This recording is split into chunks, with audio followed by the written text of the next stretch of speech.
அனைவருக்கும் வணக்கம். என் லைஃப்பில் இந்த மாதிரி ஒரு பெயின்ஃபுல்லான ஒரு சுச்சுவேஷனை நான் ஃபேஸ் பண்ணதே கிடையாது. மனசு முழுக்க வலி வலி மட்டும்தான்.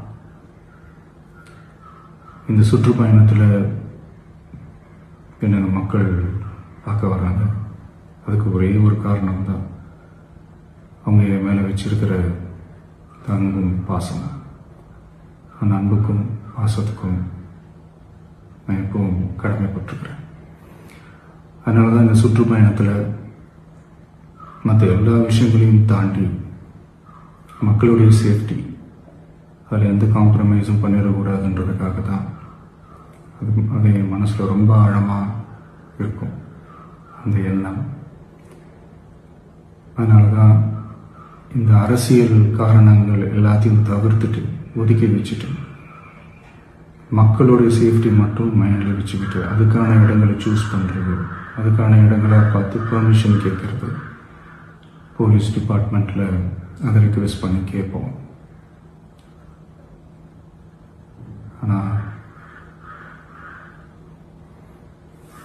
நடக்கக்கூடாதது நடந்துருச்சு. ஆனால் மனுஷன் தானே, அந்த நேரத்தில் அத்தனை பேர் பாதிக்கப்பட்டு இருக்கும்போது எப்படி அந்த ஊரை விட்டுட்டு என்னால் கிளம்பி வர முடியும்? நான் திரும்ப அங்கே போகணும்னு இருந்துச்சுன்னா அதை ஒரு காரணம் காட்டி அங்கே வேறு சில பதட்டமான சுச்சுவேஷன்ஸ், வேறு சில சம்பாவிதங்கள், அந்த மாதிரி எதுவும் நடந்துடக்கூடாதுன்றதுக்காக தான் நான் அவாய்ட் பண்ணேன்.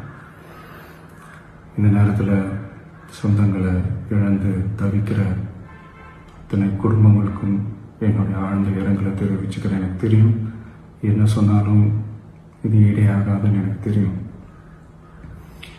ஹாஸ்பிட்டலில் ட்ரீட் பண்ணிகிட்ருக்கிற எல்லாருமே சீக்கிரமாக க்யூர் ஆகி வரணுன்றதை இந்த நேரத்தில் நான் வேண்டிக்கிறேன்.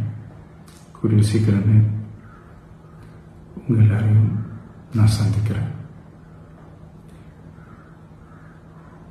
இந்த நேரத்தில் எங்களுடைய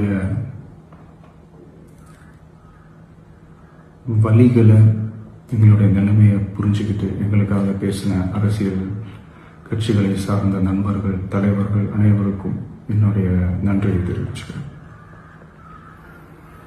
கிட்டத்தட்ட ஒரு 5 மாவட்டத்துக்கு பிரச்சாரத்துக்கு போனோம். இந்த மாதிரி எதுவுமே நடக்கல. ஆனால் கரூரில் மட்டும் ஏன் எப்படி நடக்குது, எப்படி நடக்குது?